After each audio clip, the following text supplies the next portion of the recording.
Well, we've been sailing all winter, and frankly in the Mediterranean that can be a bit of a mixed bag, but look at it now, blue skies, flat calm anchorages, absolutely lovely. It wouldn't have been sunbathing this time last week. No, this time last week it was still middle of winter, or that's what it felt like. But I mean, things change so quickly. I mean, in England there's a heat wave, whereas here, even in the anchorage, you still have a breeze. So it's better in Spain.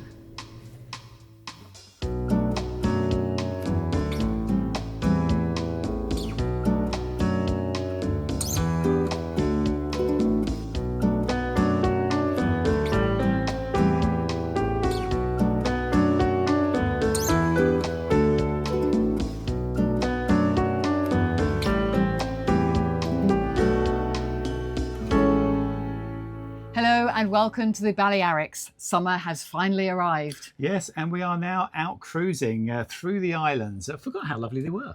Absolutely lovely. But it's not all been plain sailing. I hope you like the film. Coming up, a boat crashes into us in the middle of the night, battling with a furler that is spitting out ball bearings. And the most beautiful place in the Balearics, Sa Calabra. It seems impossible to escape the swell in Ibiza. This is John Dahl, a usually well-protected anchorage south of the island. It's been a rocky night, so we decide to head north with the promise of good wind. Well, the wind's come up quite a bit and got a little bit of a problem in that I had one reef in the Yankee, and as you can see now, there isn't one. And it's not because my furling line has moved, it's nicely in the jammer behind there. So the reel has just moved all on its own. It's done this before. It normally does it actually when I'm trying to pull it in. It's a real pain in the arse. Really not that impressed with the Selden furler that we've had. We only had it on there a couple of years. But it's been problems. It's done this before. So I'm gonna have to take it all apart, see what the hell's going on with that. In the meantime, can't reef this sail at all. I'm gonna have to at some point just try and drag it down on the deck, but it's blowing heavily at the moment. So don't really want to do it right now. We're sort of okay. I will get a little bit of the maining because we've got full main up as well and we're out of balance, so go and reef that now. Obviously, key to reefing the main on a cruising boat is doing it without coming up to wind. That's it. Tiny bit more, I can get that cringle on. I do have a Dyneema loop I put in here sometimes, makes this easier because it's actually a bit of a stretch, certainly for the second reef it is. There you go, I'll get the first one on. And now, tighten up the reef completely so I've got it down onto the boom. And tighten the halyard back up.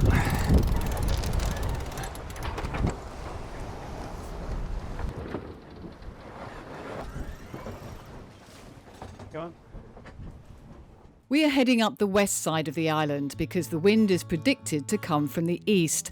But as often happens, the wind changes, so now it's against us coming from the north.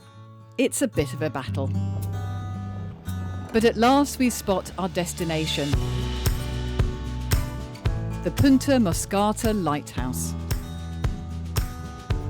At 52 metres, it's the tallest in the Balearics and only accessible on foot.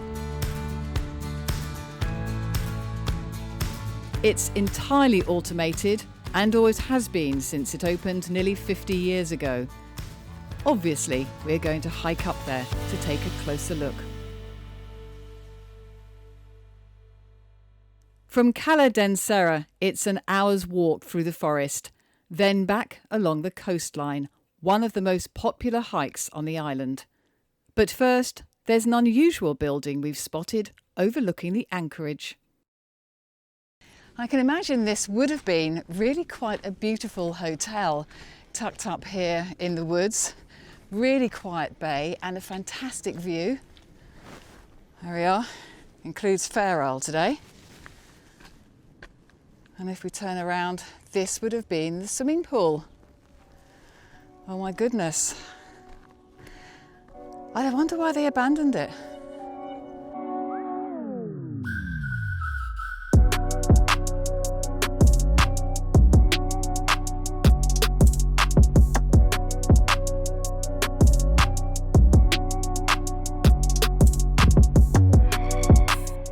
The hotel was abandoned after the controversial architect who designed it died in 1983. Since then, it's become a home for graffiti artists.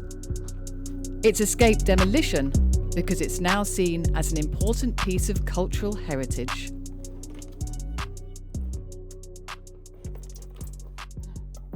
Probably quite dangerous, actually.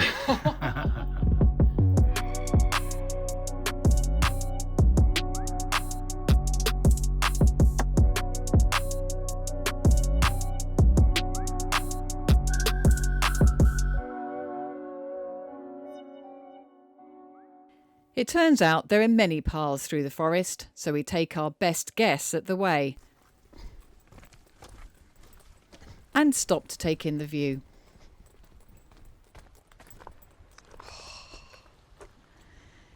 It is so clear, I think I could see a jellyfish from here. I think that is a jellyfish. Yeah, there are jellies in there. I have not seen any other fish. I think the jelly's got them.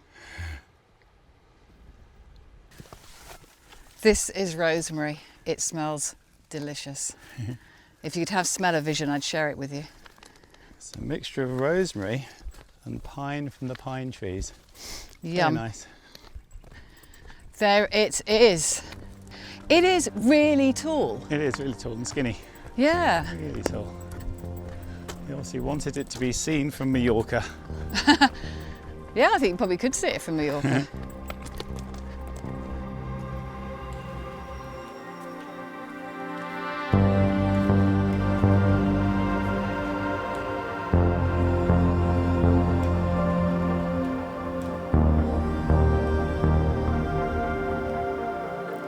In fact, the light can be seen from 18 nautical miles, warning ships away from this tricky coastline.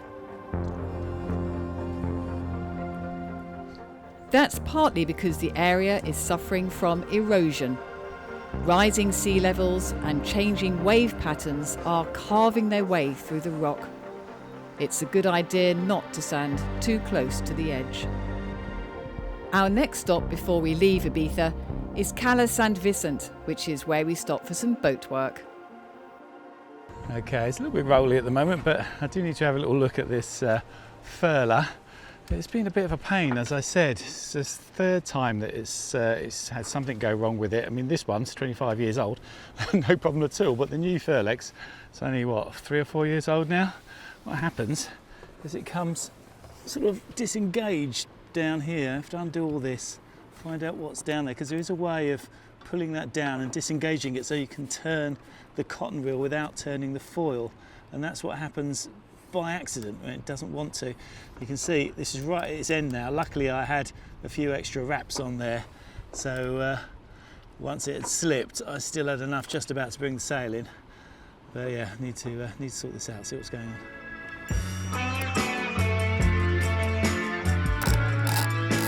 The swell makes the boat yoga a little bit more difficult, but we do get in there. Okay, so I've got the bottom of the cotton reel off, and I can sort of show you the problem. It's difficult to see really, but you can see this cotton reel can move. The bottom bit, when it clamps up, is supposed to stop it, but it doesn't really. So at the moment, if it's down like that, I can move the foil without the cotton reel moving, and that's what happens sometimes. It just disengages like that. It's just moved, well, 1/4 of an inch down, and then it's disengaged. You put it back up again into there. Now it's engaged in one piece, so that's where it needs to stay. And also, when it's all the way up, I've noticed a couple of bearings have come out the bottom here. So yeah, it's just not a very good design, really.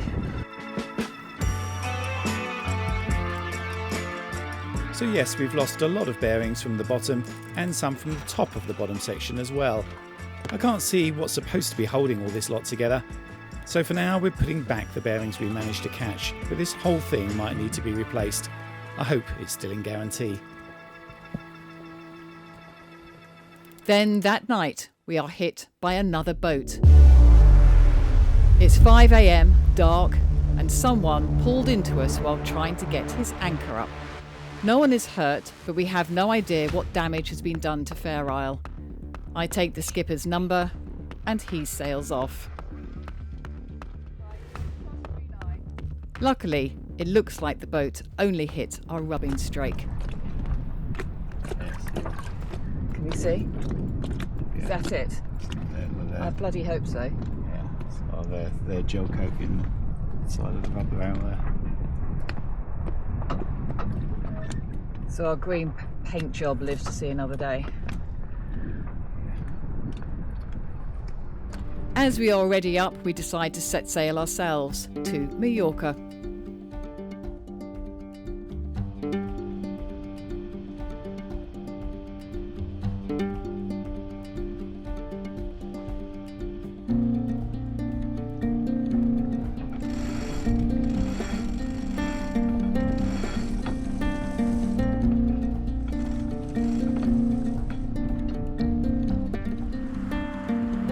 Just about to see Mallorca in the distance there, looking rugged and beautiful, and Fairway looking pretty good too. Look at this, I love it when you've got all the sails up. We're going hard to wind at the moment, but flat seas, tramping along. And I have to say, we were talking to some patrons today who are thinking of buying a 48, and they've been advised that a boat like this, it's this heavy, needs 15 knots of wind to get moving. Well, I can tell you that's not right, because at the moment I think we've got about 11 or 12 knots of true wind, and we are doing 6 knots. Look at that. So the wind speed is showing 13 knots, but that's not the true wind speed, that's the apparent we're going to wind, so obviously that's going to be a little bit more. So yeah, it's probably only about 10 knots of true wind. And we're going very nicely, thank you.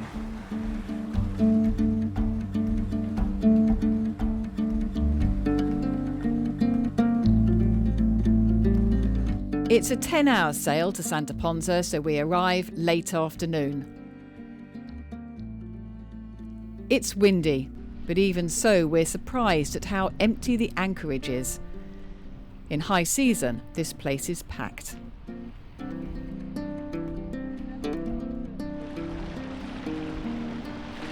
We take the dinghy into the marina, which is very well sheltered and has a great laundry.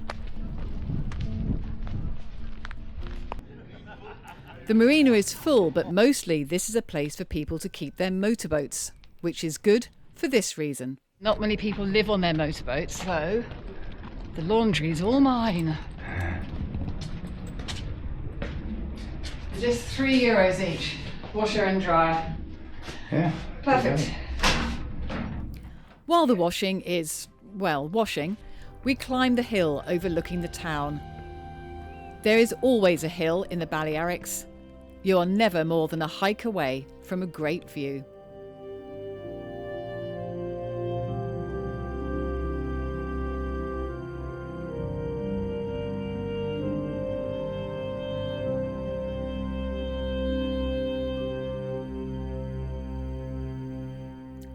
As the wind turns, so does our luck. We have our first downwind sail to Port de Sola. So this is us coming up to Sola. It looks a bit different to what it normally does. It is empty. Oh my God. I've never seen it like this, but we've never been here in May, have we? So we haven't, no. It's always been July when we've been here before. First year was 2020, so it was COVID, so it wasn't too packed then, but then coming back, which was 23, 24, it was pretty packed in July, and August it gets ridiculously packed. I had actually got the anchor buoy ready at the front there that I just did a minute ago, because I thought it's bound to have a fair few people in there, but yeah, people don't get going in May. I mean, it was the same in Santa Ponsa where we've just come from. Not so many people, so it's good. A couple of big super yachts outside. That's often the case. They come in here.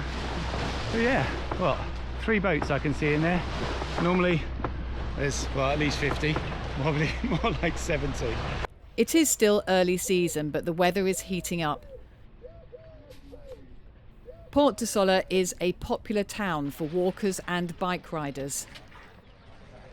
And there's a little train which runs to the town of Sola and on to Mallorca's capital, Palma.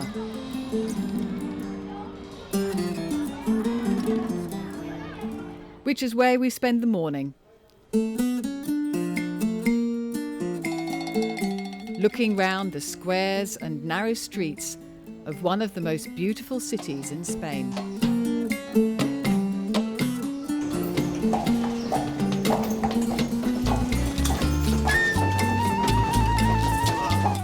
Milner's Cathedral dates back to the 14th century, but its restoration, overseen by Antoni Gaudi in the early 20th century, has made it a magnificent landmark.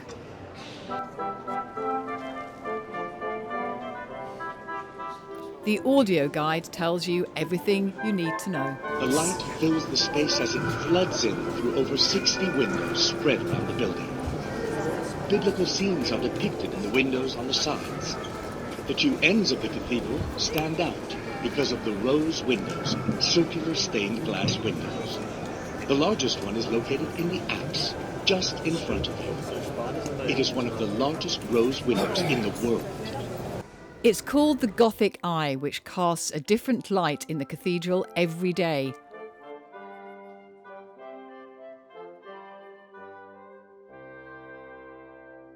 Including one where it aligns perfectly on the wall opposite. So on that one day, you've got the sun coming through here, reflecting onto the stone just below the rose there. Just for one day, how is that? One of the most beautiful structures up at the altar was only meant to be a prototype. An inverted crown of thorns holding 35 brass lamps.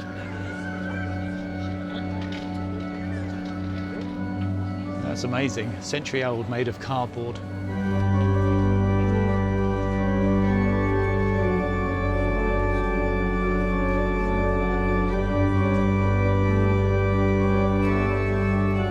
The most recent and controversial addition to the cathedral is this ceramic sea scene in the Chapel of the Most Holy.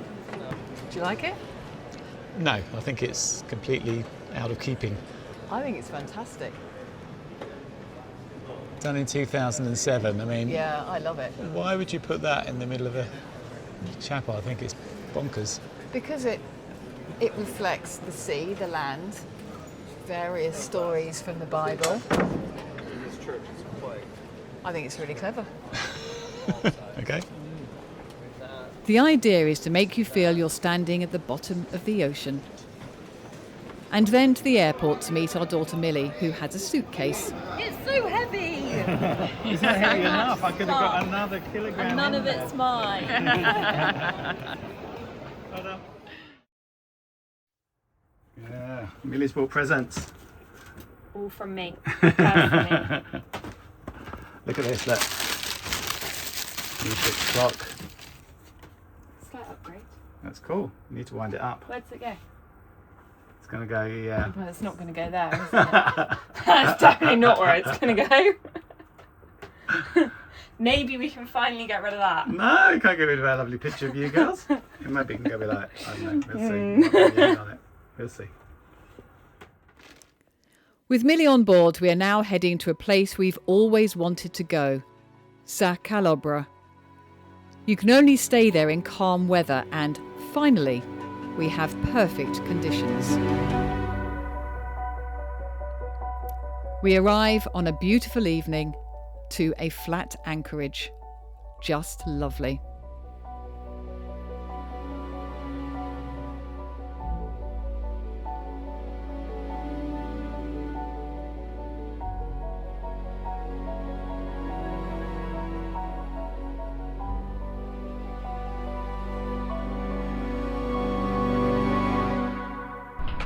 So we had problems with the Yankee again on the way here. I had to drop it this time. Real pain, so I'll have to sort that out, but I'm not going to do it straight away because we're at somewhere fairly special. This is Calabria, which is a bit of like a sort of a prehistoric looking place.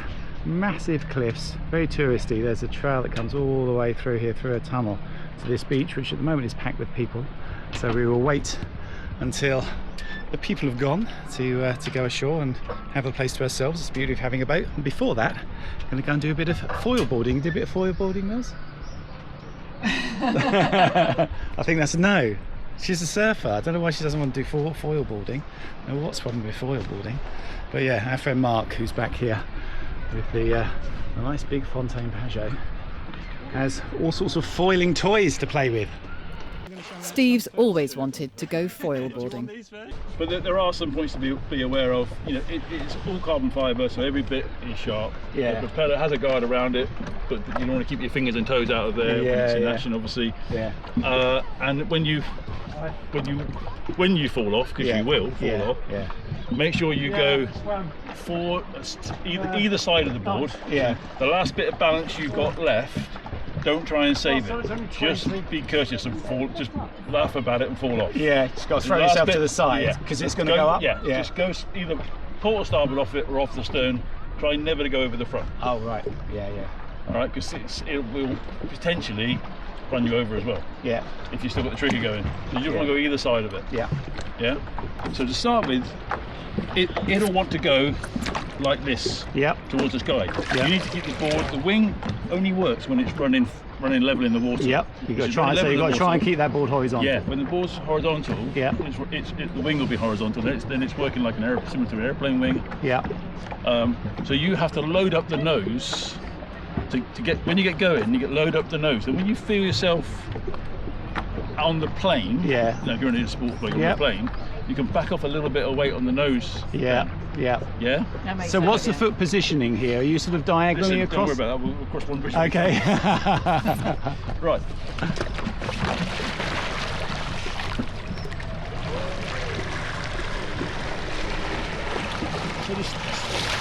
So to start with, you want to try and keep one hand over the edge to load up the nose. Yep. Yeah.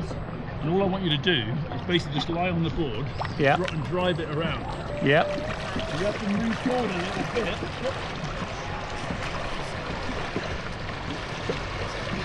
The faster you go, you've got to move forward a little bit. I see. Yeah.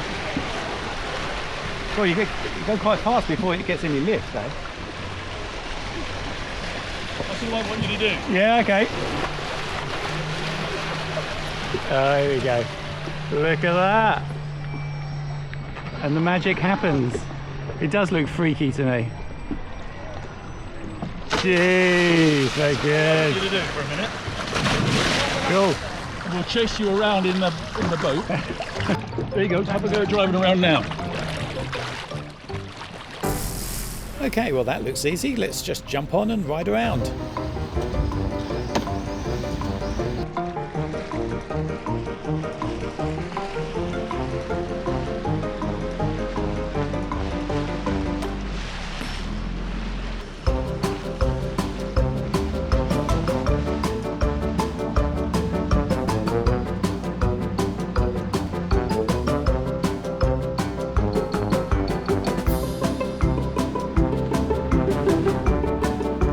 Let's just call it a new style of foil boarding, focused on getting as much water slapped in your face as possible.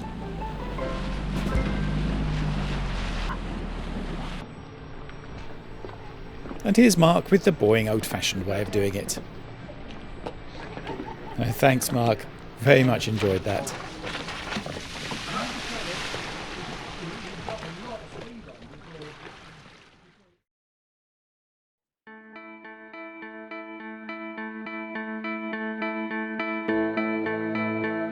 We'll do it all, everything on our own.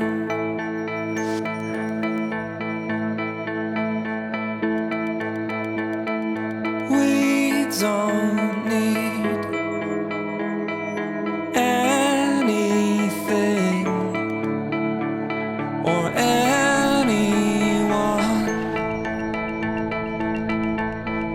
if I lay here, if I just lay here, would you lie with me and just forget the world? There is also a walkway to get through to the beach, and it's through a tunnel. How cool is this? Look. How to say how I feel.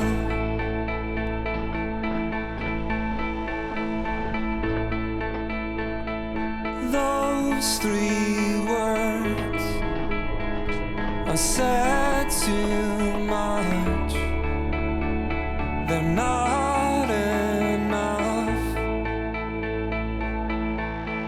If I lay here, if I just lay here, would you lie with me and just forget the world? Forget what we're told before we get too old. Show me a garden that's bursting into life.